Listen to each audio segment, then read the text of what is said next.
Baik, yang saya nak bawakan adalah 6 cerita yang saya bawa malam ni, semua cerita luar biasa. Semua. Cerita Nabi Adam AS, itu kan luar biasa. Siti Hawa, luar biasa. Cerita tentang unta Nabi Saleh, luar biasa. Cerita tentang ular Nabi Musa, luar biasa. Cerita tentang kambing biri-biri Nabi Ibrahim, luar biasa. Cerita 7 pemuda tidur dalam gua 309 tahun, luar biasa. Tetapi kenapakah cerita-cerita ini tak dapat menandingi keistimewaan cerita Isra' wal Mi'raj? Apa penyebab Isra' Mi'raj lebih istimewa berbanding 5-6 cerita yang lain tadi? Apa sebab? Apa sebab? Yang ini ada dibahaskan oleh para ulama. Kata sebahagian para ulama, cerita Isra' Mi'raj ini dia istimewa sebab walaupun dalam Quran ada puluhan cerita-cerita luar biasa, namun satu-satunya cerita luar biasa yang Allah mulakan penceritaannya dengan Subhanalladzi hanyalah Isra' Mi'raj sahaja. Why? Why? What is the because? What is the because? Apa benda? What is the because? Kenapa? Mengapa?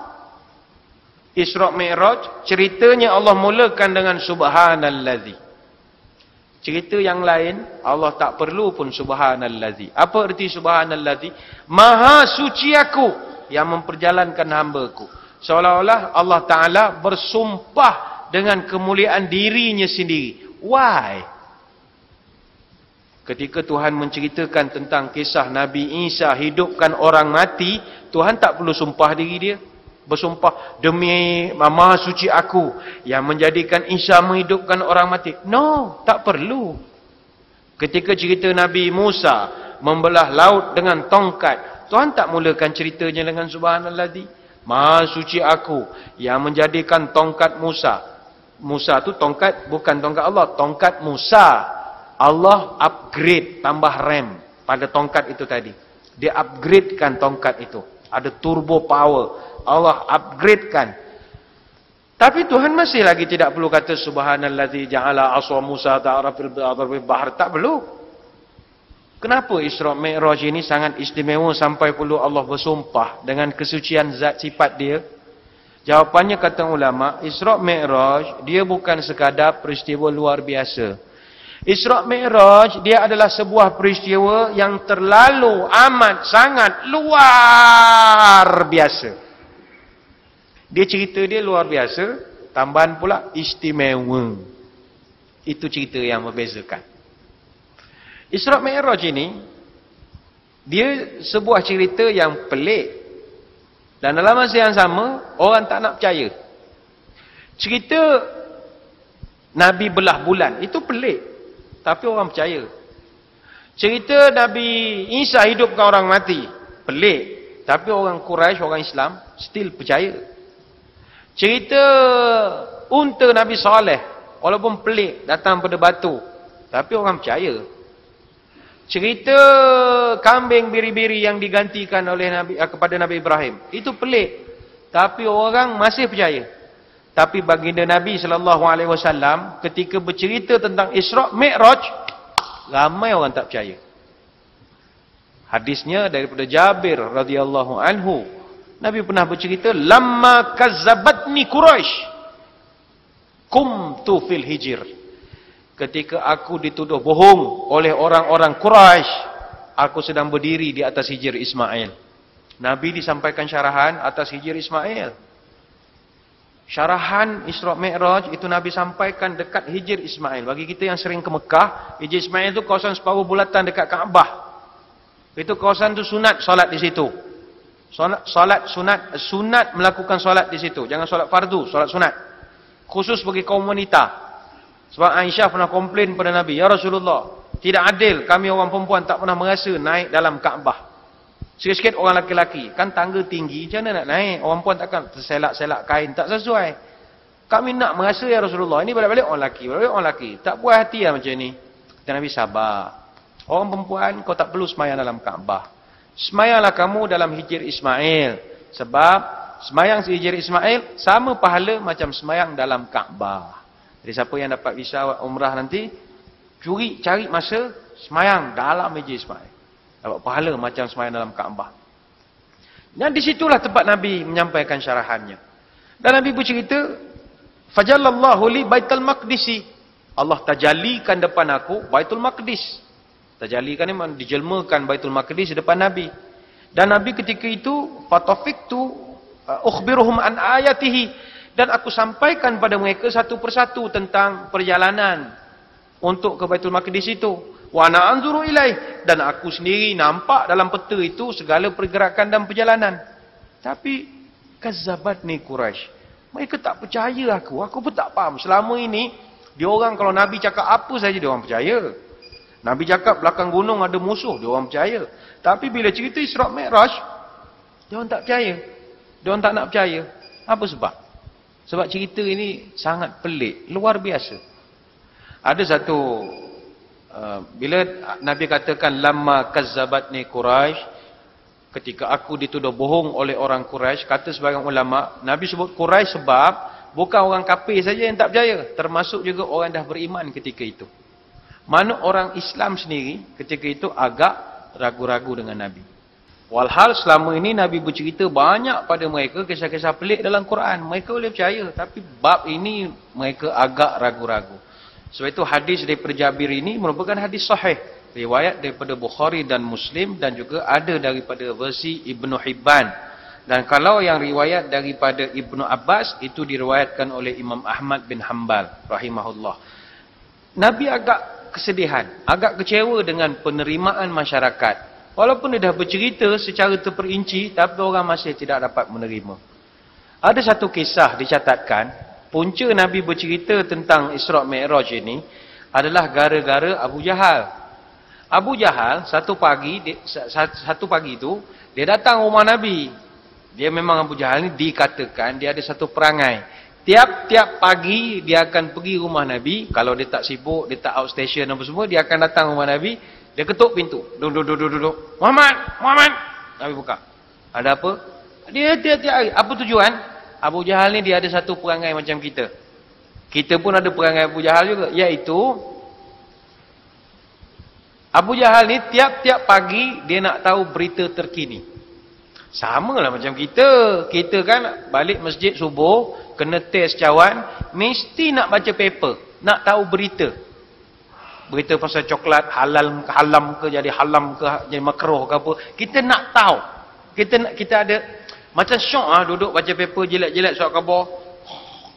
Dia ada macam satu habit. Jadi Abu Jahal pun begitu. Tapi zaman dia nak tahu paper tak ada, surat khabar tak ada. So kalau dia nak tahu berita, dia pergi mana? Dia pergi rumah Nabi. Kenapa pergi rumah Nabi? Dia tak pergi rumah orang lain. Sebab Nabi ni nama jawatannya pun Nabi.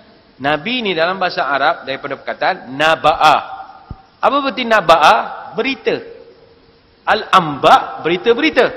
Al-ambiya, pembawa berita. Nabi ni kerja dia bawa berita.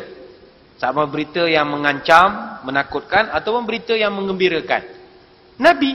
Jadi Nabi ni umpama kalau kita sumber berita lah, bernama lah kalau sekarang ni, kan? Sebab itu kalau tuan-tuan ada malam ni ataupun yang menonton ini terdiri daripada kalangan pemberita, kita kena bangga kita buat kerja Nabi. Jadi bila buat kerja Nabi, ikut perangai Nabi. Amanah, jangan menipu berita kepala orang lain, badan orang lain, tak boleh lah. Gambar-gambar tu je lah, jangan manipulasi, tu tak boleh. Jadi datang Abu Jahal tanya, Muhammad, apa berita terkini? Nabi pun cerita, saya malam tadi bawa balik daripada Baitul Maqdis. Abu Jahal pandang. Malam tadi kau balik Baitul Maqdis, bukan petang malam kita jumpa. Macam bila kau pergi? Nabi lupa. Saya pergi malam tadi. Engkau pergi malam tadi, kau balik malam tadi. Nabi jawab, kau naik apa? Naik buruk. Buruk tu apa? Binatang. Keldai bukan, unta bukan, hybrid lah. Oh, hybrid. Kau buat apa pergi sana? Tak ada apa. Jumpa Nabi-Nabi, semayang. Lepas tu saya parkingkan buruk, saya naik tangga. Pergi Hadratul Qudus, Sidratul Muntaha, jumpa Allah. Bila kau pergi? Malam tadi ya. Bila kau balik? Malam tadi juga. Abu Jahal ketawa. Kau. Dia berguling-guling ketawa. Muhammad. Aku tak sangka kau ni dah gila dah sekarang Muhammad rupanya ya. Aku selama ni kutuk engkau. Kata engkau gila, aku main-main aja. Tak sangka engkau gila betul. Kata Abu Jahal.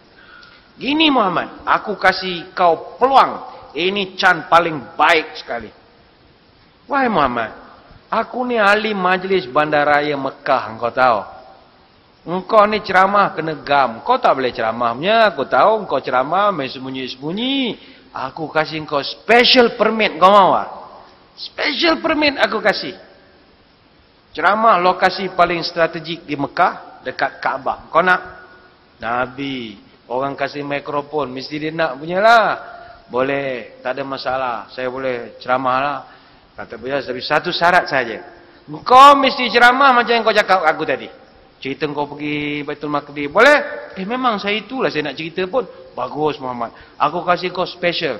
Ini bawa akta perhimpunan aman. Aku boleh kasih permit khas untuk engkau saja seorang. Boleh. Abu Jahal pun bawa Nabi kita pergi ceramah. Jadi kalau tuan-tuan nak buat teka-teki, siapakah penganjur pertama ceramah Isra' Mi'raj? Jawapannya Abu Jahal. Penganjur pertama di dunia. Kau nak buat kuis masjid untuk budak-budak kan? Penganjur pertama. Tapi walaupun Abu Jahal penganjur yang tak baik, tapi dia punya penceramah Nabi SAW. Itu hebatnya. Kita penganjur baik, penceramah pula entah apa-apa. Jadi lain-lain lah perat kita masalah sekarang. Dia pun bawa Nabi kita pergi berceramah. Kasih hijir Ismail, itu yang Nabi sebut. Lama kazzabatni Quraisy kumtu fil hijir. Aku dekat hijir Ismail. Orang Islam bila tahu Nabi nak sampaikan syarahan, semua hati dah gembira. Alhamdulillah, akhirnya orang-orang kafir Quraisy menerima kita. Dia beri peluang pada kita, kepada pemimpin kita untuk berucap Alhamdulillah. Kalau istilah sekarang, akhirnya Tok Guru kita masuk TV. Alhamdulillah. Kalau tidak muka ustaz tu je lah. Pas muka dia. Pas dia. Sekarang Tok Guru kita masuk TV.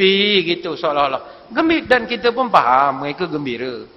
Dan sudah pasti dalam kegembiraan itu, expectation mereka tinggi. Orang Islam mesti mengharapkan, dia orang ni kan Nabi kalau bagi syarahan, Nabi cakap bagusnya. Mesti ramai masuk Islam lagi ni. Kau tengok lagi ni. Beratus orang masuk Islam. Alhamdulillah. Tiba Nabi naik atas hijir Ismail. Nabi pun sampaikan syarahan. Tuan-tuan, malam tadi saya pergi Baitul Maqdis. Semua dah nganga. Alamak, apa cerita ni? Baitul Maqdis pula lah. Saya, Jibril datang, buka atap rumah. Dia potong saya punya dada, dia keluarkan hati saya. Dia cuci, baik punya, masuk balik. Jahit. Lepas jahit, saya tawaf Kaabah. Lepas tawaf, pium, saya naik buruk, terus straight pergi ke Baitul Maqdis. Dalam perjalanan saya nampak macam-macam. Mula-mula saya bau wangi. Wanginya, saya tanya Jibril, ini siapa? Ini bau masyitah. Bukan masyitah, nanti kan saya akan terangkan. Ketika Nabi bercerita itu, orang Islam ada yang agak kecewa. Ada, kalau istilah kita sekarang tepuk daya. Allah, cerita apalah mak pagi-pagi ni, la ilaha illallah. Sebab cerita itu, cerita di luar akal. Sebab mereka mengharapkan, apa salah Nabi kita, alang-alang dah dapat mikrofon, kita dah lah jarang dapat peluang. Cuba cerita yang senang-senang. Cerita tajuk menghormati jiran tetangga ke, cerita menghormati ibu bapa ke, cerita wasatiyah atas tonggak persepaduan ummah ke, yang mudah-mudah. Yang duk cerita naik buruk apa la ilaha illallah apa cerita. Dia orang bukannya murtad dak, dia orang macam frah. Orang kafir Quraisy itu jam dia hentak betul Nabi. Muhammad, ini apa cerita pagi-pagi ni? Naik langit apa cerita ni? Kalau hang betul pi Baitul Maqdis, aku baru 3 hari balik Baitul Maqdis. Ada binatang mati 3 hari perjalanan dari sini. Itu binatang jenis apa? Kan Nabi dah sebut fajallallahu li Baitul Maqdis. Allah tajalikan pada aku Baitul Maqdis, skrin Allah punya skrin, macam iPad agaknya. Nabi tahu GPS, pakai Waze macam-macam. Dia tahu semua lokasi. Orang ni tanya, Nabi jawab. Dia ada Google Map kan, satellite view punya. Apa dia boleh jawab? Tapi masih lagi orang tak percaya. Orang Nabi cerita itu kawasan ada lembu, ada unta mati ni. Sampai dia kata, alamak memang betul lah unta. Macam mana Muhammad tahu ah? Ini sihir ni. Ini macam sihir ni, bomoh ini semua. Tak betul ini. Dia orang tetap tak terima. Sebab itu bila ada di kalangan orang Islam berlari pergi rumah Abu Bakar. Sebab Abu Bakar tidak ada dalam majlis. Dikatakan Abu Bakar tidak ada dalam majlis. Masa syarahan itu Abu Bakar di rumah. Rumah Abu Bakar dengan Masjidil Haram dekat. Bagi tuan-tuan yang sering ke Mekah, rumah Abu Bakar sekarang lokasinya di mana? Hotel Hilton. Hilton itu rumah Abu Bakar Siddiq. Kan dekat pintu 1 kan? Dekat. Jadi berlarilah 2-3 orang pergi rumah Abu Bakar. Wahai Abu Bakar, kau dah tahu berita terkini? Apa cerita? Ini Nabi kita cerita dia naik pergi langit pulak dah. Lagu mana kita ni? Apa kata Abu Bakar? Apa masalahnya? Kalau betul Nabi naik langit, aku percaya. Mudah nak percaya. Hang dengar ke? Tak ada, aku tak dengar. Habis apa saya? Hang percaya awak? Hang percaya kalau tak dengar? Rupa Abu Bakar dia ada satu perangai. Katanya kita kenal Nabi berapa lama. Dia pernah bohong pada kita? Mana pernah? Lagipun selama ni, Nabi duk cerita, wahyu turun mai daripada langit. Tiap-tiap hari, wahyu dari langit datang pada Nabi. So, kalau satu hari Nabi pula pergi naik langit, apa masalah? Apa masalah? Kalau hari-hari tertentu, dari langit turun pergi kat Nabi, betulan pula semalam, Nabi pula naik pergi langit. Apa masalah? Betul no? Main no semua tak ada habis semua setuju. Abu Bakar lah ketika itu dia telah balancekan balik masyarakat ketika tersebut. Sebab ini cerita dia macam politik jugalah. Orang dah mula pecah perahu. Orang dah macam tak yakin, undi tak percaya, ada nak buat parti baru, nak buat NGO, macam-macam. Dah mula start tak yakin pada Nabi. Tapi ini hasil dia. Sebab apabila berlaku Isra wal Mi'raj, Nabi telah berjaya menapis the creamiest among the creamier. Siapa yang terbaik untuk dia bawa pergi hijrah. Sebab setahun selepas Isra Mi'raj, mulakan perjalanan hijrah. Kalau Nabi tak ada cerita ini, barangkali dia tak tahu mana yang betul-betul original punya anak buah, mana yang kong kali kong punya anak buah. Kalau tidak, orang kita ni penyokong pengikut, ramai jenis telunjuk lurus, kelingking berkait. Mata bertentangan, hati kedapatan. Musuh dalam selimut, menggunting dalam lipatan. Orang-orang macam ni berbahaya dalam perjuangan. Lebih baik kita dah tapis siap-siap, supaya yang bawa nanti yang terbaik sahaja. Itu hikmah.